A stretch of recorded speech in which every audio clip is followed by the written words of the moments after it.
नमस्कार दोस्तों, आप सभी का official classes by Ashish sir पर तहे दिल से स्वागत है। देखिए दोस्तों, आज हम लोग जो है इकोनॉमिक्स के मोस्ट इम्पॉर्टेंट क्वेश्चन का अध्ययन करेंगे, जो कि सारे कॉम्पिटिटिव एग्जामिनेशन के लिए बहुत ज़्यादा महत्वपूर्ण होने वाला है।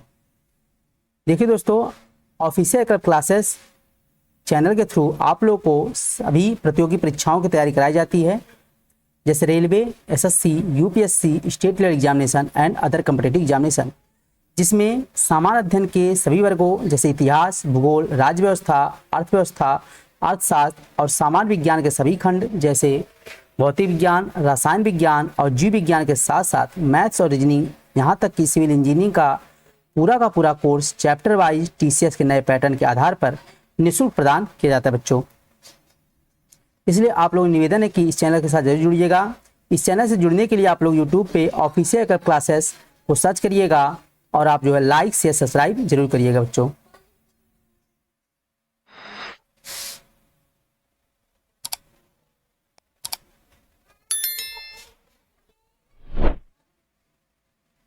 देखिए बच्चों, आज की वीडियो का मोटिवेशनल कोटेशन है, हिम्मत मत खोना अभी बहुत आगे जाना है। हिम्मत मत खोना अभी बहुत आगे जाना है, जिन्होंने कहा था तेरे बस का नहीं, उन्हें भी करके दिखलाना है। ठीक है बच्चों, चलिए आज की वीडियो शुरू करते हैं।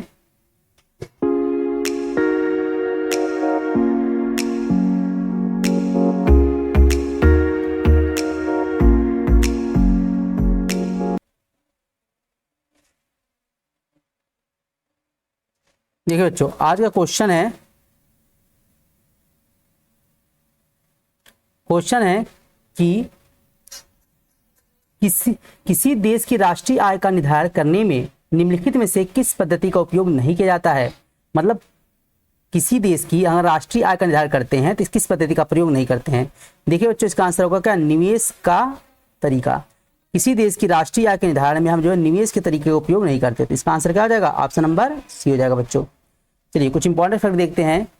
जीएनपी क्या होता है बच्चों, जीएनपी मीन्स होता है gross national product. GNP means क्या होता है, ग्रॉस नेशनल प्रोडक्ट होता है। जीडीपी में अगर एक्सपोर्ट को जोड़ दें और इंपोर्ट को घटा दें, जीडीपी में अगर हम जो है एक्सपोर्ट को जोड़ दें और इंपोर्ट को घटा दें तो हमारा क्या बनता है, जीएनपी मतलब ग्रॉस नेशनल प्रोडक्ट बनता है। देखिए बच्चों, एनएनपी क्या होता है, एनएनपी मीन्स होता है नेट नेशनल प्रोडक्ट। मतलब जीएनपी में से अगर हम डेप्रिसिएशन को घटा देते हैं, जीएनपी में से अगर हम डेप्रिसिएशन को घटा देते हैं हमें क्या मिलता है, एनएनपी मिलता है, मतलब नेट नेशनल प्रोडक्ट मिलता है। अब जान लेते हैं कुछ इंपॉर्टेंट फैक्ट, जैसे कि एनडीपी क्या है। एनडीपी में से होता है नेट डोमेस्टिक प्रोडक्ट, ये क्या होता है। जीडीपी में से अगर हम डेप्रिसिएशन को घटा दें तो हमें क्या मिलता है, नेट डोमेस्टिक प्रोडक्ट मिलता है। ये सारे इंपॉर्टेंट फैक्ट जो आप लोग जरूर याद करिएगा बच्चों, पेपर में सीधे ही पूछा जाता है। अब नेक्स्ट क्वेश्चन देखते हैं। देखिए, कहा गया सकल घरेलू उत्पाद जो पर्यावरण प्रदूषण और प्राकृतिक संसाधनों के मामले में लागत को ध्यान में रखता है उसे क्या कहते हैं। उसे हम हरित सकल घरेलू उत्पाद कहते हैं बच्चों। क्या कहते हैं उसे हम हरित सकल घरेलू उत्पाद के नाम से भी जानते हैं। उसे हम किस नाम जानते हैं, हरित सकल घरेलू उत्पाद के नाम से जानते हैं। तो ऑप्शन नंबर क्या हो जाएगा, बी हो जाएगा इसका। चलिए नेक्स्ट क्वेश्चन देखते हैं। कहा गया यदि हम सकल राष्ट्रीय उत्पाद से मूल्यह्रास घटा दें, वही कहने का मतलब है अगर हम जो बच्चों क्या कर दें, अभी हमने ऊपर ही पढ़ा था, अगर हम जो जीएनपी में से जो है डेप्रिसिएशन, इस वाले वैल्यू को डेप्रिसिएशन घटा दें तो हमें प्राप्त होने वाली कुल आय का माप क्या कहलाता है। हम जीएनपी में से अगर डेप्रिसिएशन घटा दें तो हमें क्या मिलता है, एनएनपी मिलता है बच्चों। क्या मिलता है, एनएनपी। तो इसका आंसर क्या हो जाएगा, ऑप्शन नंबर सी हो जाएगा। चलिए आगे बढ़ते हैं। कहा गया भारतीय आर्थिक सुधारों के जनक कौन है। भारतीय आर्थिक सुधारों के जनक पीवी नरसिम्हा राव हैं।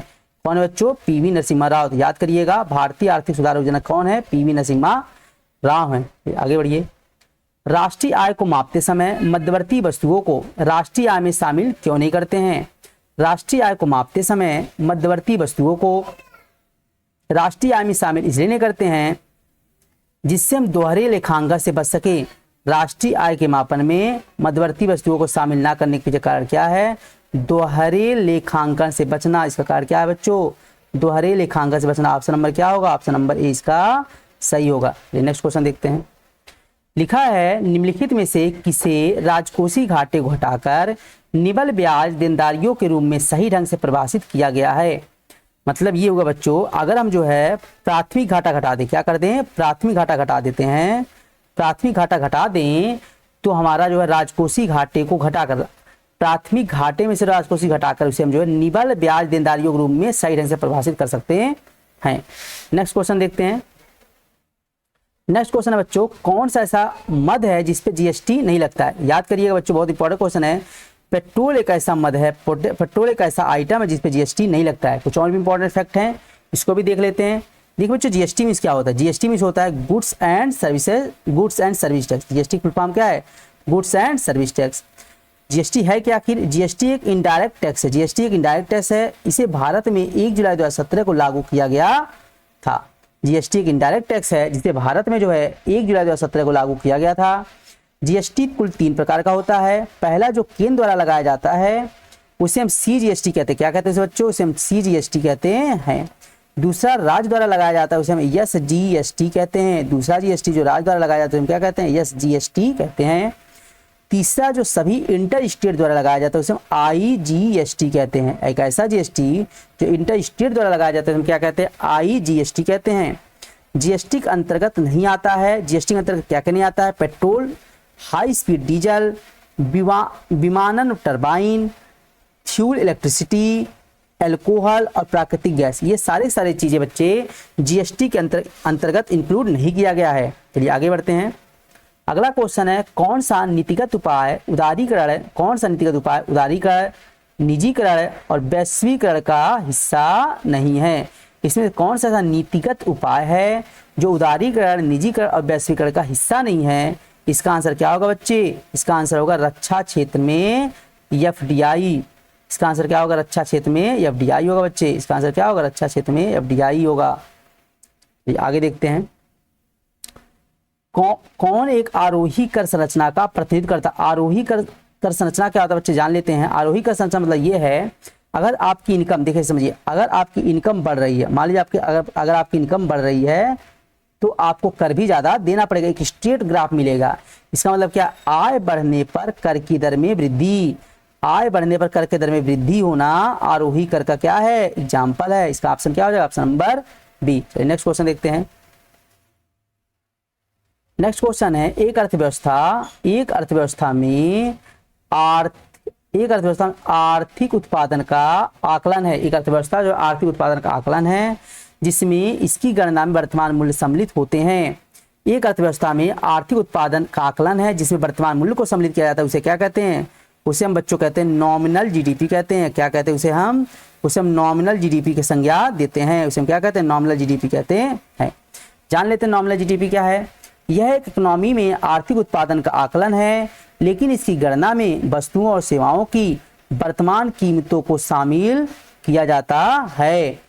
रियल जीडीपी क्या होता है बच्चों? जान लीजिए। देखिए, जीडीपी निकालने के अलग अलग तरीके हैं। पहला एक होता है नॉमिनल जीडीपी, दूसरा है रियल जीडीपी, तीसरा है वास्तविक जीडीपी और चौथा है संभावित जीडीपी। रियल जीडीपी क्या है बच्चों?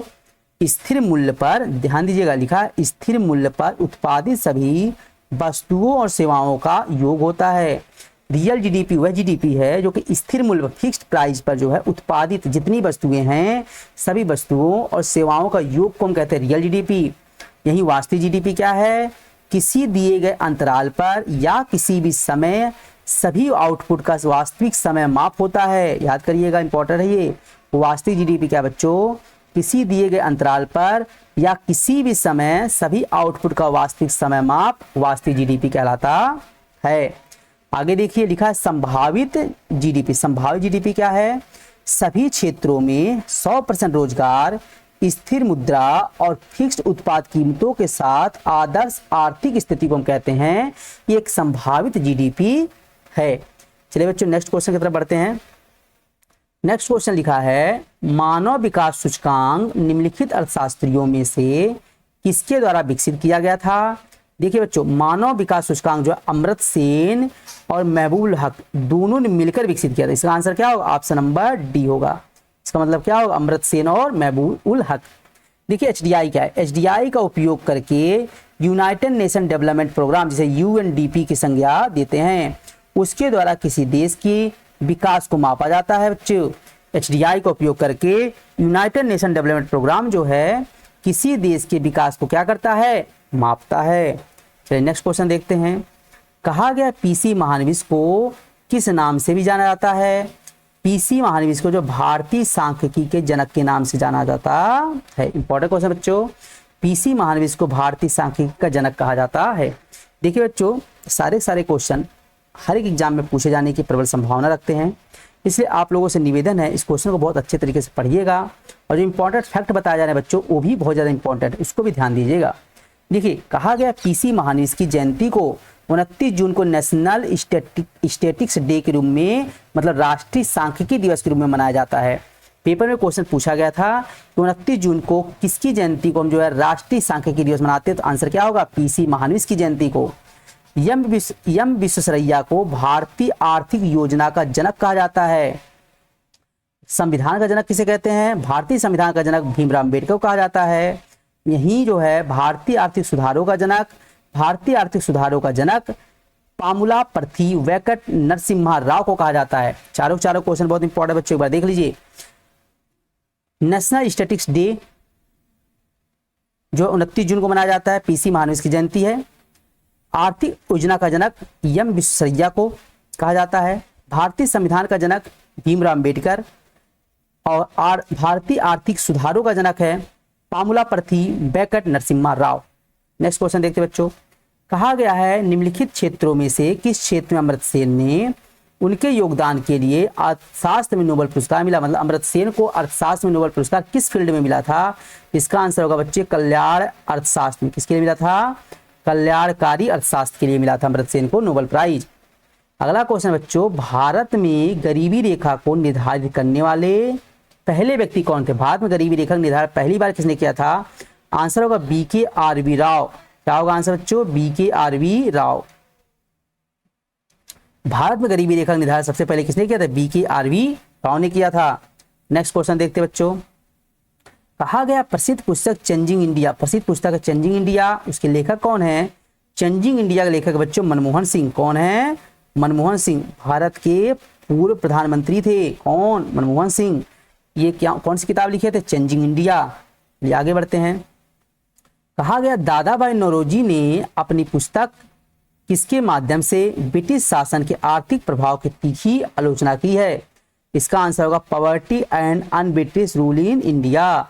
इस किताब के माध्यम से दादा भाई नौरोजी ने जो है, इस किताब के माध्यम से दादा भाई नौरोजी ने ब्रिटिश शासन के आर्थिक प्रभाव की तीखी आलोचना की है।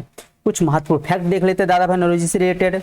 ठीक है बच्चों, दादा भाई नौरोजी की प्रमुख रचनाएं क्या क्या हैं। भारत में गरीबी, पारसियों के आचार विचार और रीति रिवाज, भारत की दशा, आईसीएस में शिक्षित मूल निवासियों का प्रवेश, भारत की चाहत और साधन, ये दादा भाई नौरोजी द्वारा लिखी गई क्या है, किताब हैं, प्रमुख रचनाएं हैं। चलिए और भी इंपॉर्टेंट फैक्ट देखते हैं। दादा भाई नौरोजी को जो है grand old man of India के नाम से भी जाना जाता है। दादा भाई नौरोजी को किस नाम से जाना जाता है बच्चों, दादा भाई नौरोजी को जो है grand old man of India के नाम से जाना जाता है। दादा भाई नौरोजी ब्रिटिश संसद के सदस्य बनने वाले पहले भारतीय हैं। इंपॉर्टेंट फैक्ट है कि दादा भाई नौरोजी जो है ब्रिटिश संसद के सदस्य बनने वाले पहले भारतीय हैं। दादा भाई नौरोजी ने लंदन इंडियन सोसाइटी और ईस्ट इंडिया एसोसिएशन की स्थापना में भी मदद की थी। तो पेपर में इस क्वेश्चन भी आ सकता है कि किसने लंदन इंडियन सोसाइटी और ईस्ट इंडिया एसोसिएशन की स्थापना में मदद की थी। तो आंसर होगा दादा भाई नौरोजी। दादा भाई नौरोजी को 1886, 1893 और 1906 में 3 बार कांग्रेस का अध्यक्ष बनाया गया था। ये सारे फैक्ट बच्चों इंपॉर्टेंट है, आप लोग स्क्रीनशॉट लीजिएगा और ढंग से पढ़िएगा। ये सारे क्वेश्चन एग्जाम में पूछे गए हैं और पूछे जा सकते हैं। ये आगे बढ़ते हैं। दादा भाई नौरोजी द्वारा कौन सी किताब नहीं लिखी गई है। दादा भाई नौरोजी द्वारा the economic history of India under un British rule, early British rule नहीं लिखी गई है। यह किताब जो लिखी गई है उसके लेखक हैं, उनका नाम है रोमेश चंद्र दत्त। यह किताब किसके द्वारा लिखी गई है, रोमेश चंद्र दत्त द्वारा। द यूरोपियन एंड एशियाटिक दादा भाई नौरोजी की किताब है। द पारसी रिलीजन दादा भाई नौरोजी की किताब है। The wants and means of India की किताब है, ये भी दादा भाई नौरोजी की किताब है। तो इसका आंसर क्या होगा बच्चों, इसका आंसर होगा आपका ए वाला। इसका आंसर क्या होगा, ए वाला। ये दादा भाई नौरोजी किताब नहीं है।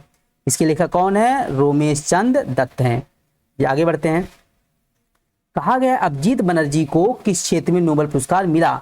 अभिजीत बनर्जी को बच्चों अर्थशास्त्र के क्षेत्र में नोबेल प्राइज मिला था। किस क्षेत्र में मिला था? अर्थशास्त्र के क्षेत्र में। अच्छे से याद करना है, अभिजीत बनर्जी को अर्थशास्त्र के क्षेत्र में नोबेल प्राइज दिया गया था। नेक्स्ट क्वेश्चन देखते हैं, किस पंचवर्षीय योजना को महानविश योजना के नाम से जानते हैं? तो दूसरी पंचवर्षीय योजना बच्चों, दूसरी पंचवर्षीय योजना को हम जो है महानविश योजना के नाम से जानते हैं। देखिए बच्चों, यह पंचवर्षीय योजना 1 अप्रैल 1956 से 31 मार्च 1961 तक चली थी। कौन सी पंचवर्षीय योजना? दूसरी पंचवर्षीय योजना।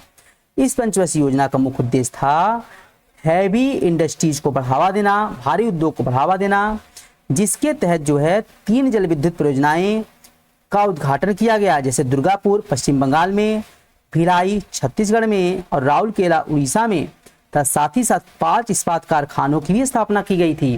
तो ये बहुत इंपॉर्टेंट पंचवर्षीय योजना थी बच्चों। दूसरी पंचवर्षीय योजना जिसकी प्रारंभ 1 अप्रैल 1956 से किया गया, जो 31 मार्च 1961 तक चली, जिसका मुख्य उद्देश्य हैवी इंडस्ट्रीज को बढ़ावा देना था। इस पंचवर्षीय योजना के तहत 3 जल विद्युत परियोजनाएं जैसे दुर्गापुर पश्चिम बंगाल में, भिलाई छत्तीसगढ़ और राउरकेला उड़ीसा में स्थापित किया गया। साथ ही साथ 5 इस्पात कारखानों की भी स्थापना की गई थी। चलिए बच्चों, नेक्स्ट क्वेश्चन देखते हैं, पुअर इकोनॉमिक्स पुस्तक के लेखक कौन है? पुअर इकोनॉमिक्स पुस्तक के लेखक है बच्चों अभिजीत बनर्जी। पुअर इकोनॉमिक्स पुस्तक के लेखक कौन है? अभिजीत बनर्जी है।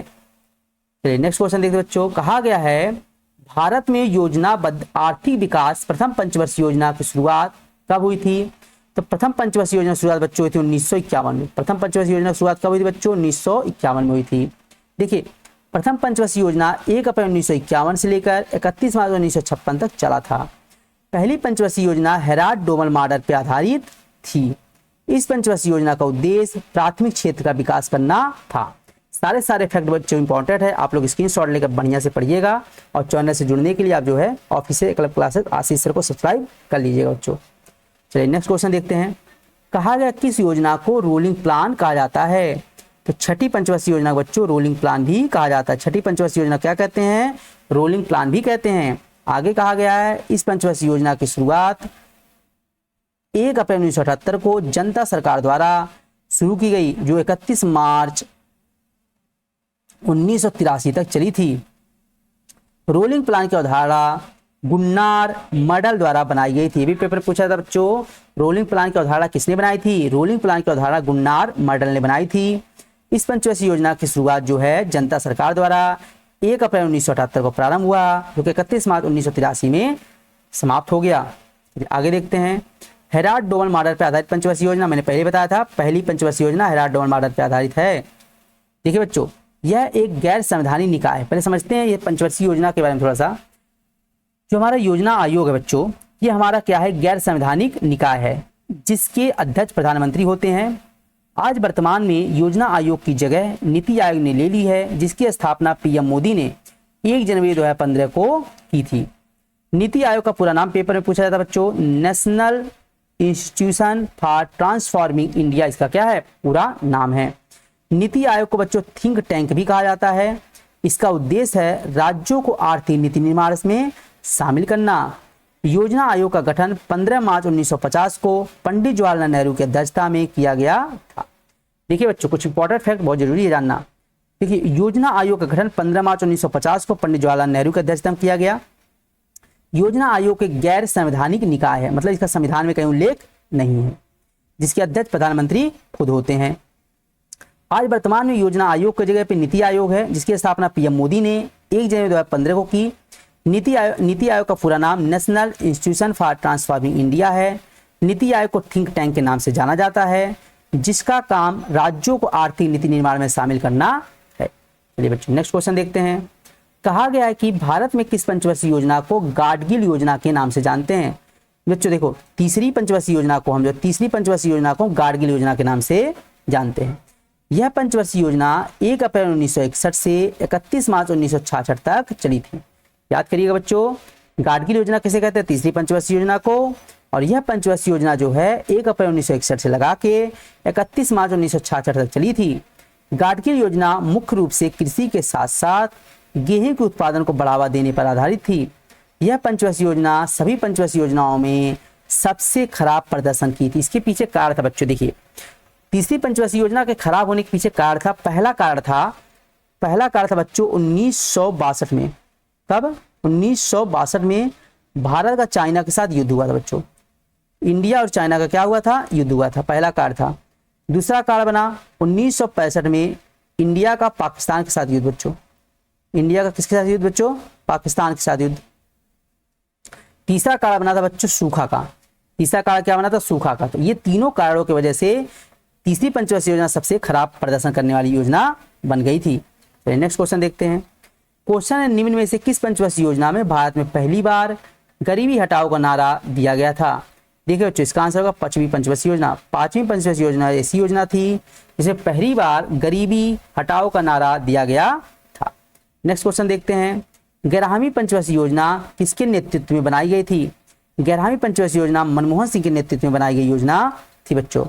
देखिए, यह पंचवर्षीय योजना 1 अप्रैल 2007 से 31 मार्च 2012 तक चली थी। इस योजना को सी रंगराजन ने तैयार किया था। इस पंचवर्षीय योजना का उद्देश्य तेजी से और अधिक समावेशी विकास करना था। 11वीं पंचवर्षीय योजना का उद्देश्य क्या था बच्चों? तेजी से और अधिक समावेशी विकास करना, जिसको जो है सी रंगराजन के द्वारा तैयार किया गया था और ये मनमोहन सिंह के समय बनाई गई योजना थी। क्वेश्चन बच्चों, भारत में प्रथम पंचवर्षीय योजना में सर्वोच्च प्राथमिकता क्या थी? प्रथम पंचवर्षीय योजना में सर्वोच्च प्राथमिकता क्या थी बच्चों? कृषि थी। क्या थी? कृषि। नेक्स्ट क्वेश्चन देखते हैं। भारत में किस पंचवर्षीय योजना में नीली क्रांति को आरंभ किया गया बच्चों? नीली क्रांति का प्रारंभ किया था 7वीं पंचवर्षीय योजना में। याद करिएगा, नीली क्रांति का प्रारंभ कब हुआ था? 7वीं पंचवर्षीय योजना में हुआ था। ठीक है बच्चों, यह पंचवर्षीय योजना 1 अप्रैल 1985 से 31 मार्च 1990 तक चली थी। पहली चीज, इस पंचवर्षीय योजना के तहत या समय नीली क्रांति को पहली बार भारत में नीली क्रांति मिशन के रूप में शुरू किया गया था। नीली क्रांति का प्रमुख उद्देश्य था कि वर्ष 2020 तक समुद्री क्षेत्र में उत्पादन को 3 गुना करना तथा मत्स्य क्षेत्र को बढ़ावा देना। कुछ इंपॉर्टेंट फैक्ट है बच्चों, कृषि क्षेत्र संबंधित अन्य महत्वपूर्ण क्रांतियां। देखिए, अगर पेपर में पूछे लाल क्रांति, लाल क्रांति मतलब होता है मांस और पोल्ट्री उत्पादन से। गुलाबी क्रांति मतलब होता है बच्चों प्याज, झींगा और फार्मास्यूटिकल उद्योग से। श्वेत क्रांति मतलब होता है बच्चों दूध उत्पादन में वृद्धि। पीली क्रांति मतलब तिलहन उत्पादन में वृद्धि है। हरित क्रांति मतलब बच्चों अनाज उत्पादन। और स्वर्ण क्रांति मतलब है बागवानी और शहद उत्पादन में वृद्धि। यही बच्चों स्वर्ण फाइबर क्रांति पूछेगा तो क्या हो जाएगा? जूट उत्पादन में वृद्धि हो जाएगा। ये सारा फैक्ट बच्चों इंपॉर्टेंट है, आप लोग इसको जरूर स्क्रीनशॉट लेकर पढ़िएगा। चलिए नेक्स्ट क्वेश्चन देखते बच्चों। भारत ने किस पंचवर्षीय योजना के दौरान मिश्रित अर्थव्यवस्था को अपनाया था? भारत ने बच्चों दूसरी पंचवर्षीय योजना के दौरान जो है मिश्रित अर्थव्यवस्था को अपना लिया था। भारत ने जो है दूसरी पंचवर्षीय योजना के दौरान ही मिश्रित अर्थव्यवस्था को अपना लिया था। नेक्स्ट क्वेश्चन देखते बच्चों। भारत को आत्मनिर्भर और स्व उत्पादक अर्थव्यवस्था के रूप में स्थापित करने का प्राथमिक लक्ष्य किस पंचवर्षीय योजना का है? मतलब ये हुआ बच्चों, भारत को आत्मनिर्भर और स्व उत्पादक अर्थव्यवस्था के रूप में स्थापित करने का प्राथमिक लक्ष्य किस पंचवर्षीय योजना का है? इसका आंसर बच्चों तीसरी पंचवर्षीय योजना। कौन सी पंचवर्षीय योजना थी? तीसरी पंचवर्षीय योजना का इसका उद्देश्य था बच्चों। पंचवर्षीय योजना में योजना अवकाश कुछ बारे में जान लेते हैं बच्चों। पंचवर्षीय योजना में कुछ योजना अवकाश हुए थे, जैसे 1966 से लेकर 1969 तक योजना अवकाश का समय काल है। रोलिंग योजना का समय बच्चों है 1979 से लगाकर 1980 तक। और वार्षिक योजनाएं का समय जो है बच्चों वो है 1990 से 1991, 1991 से 1992। ये एक साल के लिए योजना बनी थी, 1990 से 91, 1991 से 92 तक। रोलिंग योजना का समय 1979 से 1980 और योजना अवकाश 1966 से 1969 तक है। देखिए बच्चों, आज का वीडियो इतना ही है। आप सभी से निवेदन है कि आप लोग ऑफिशियल एकल क्लासेस बाय आशीष सर को जरूर ज्वाइन करिएगा, क्योंकि मैं इससे ऐसे ही वीडियो आप लोगों को बेहतर से बेहतर प्रोवाइड करता रहूंगा, जो आप लोग एग्जामिनेशन में बहुत ज़्यादा महत्वपूर्ण होने वाला है बच्चों। इसलिए इस चैनल से जरूर जुड़िएगा बच्चों। चलिए फिर मिलेंगे नेक्स्ट वीडियो के साथ, तब तक के लिए नमस्कार, जय हिंद, जय भारत।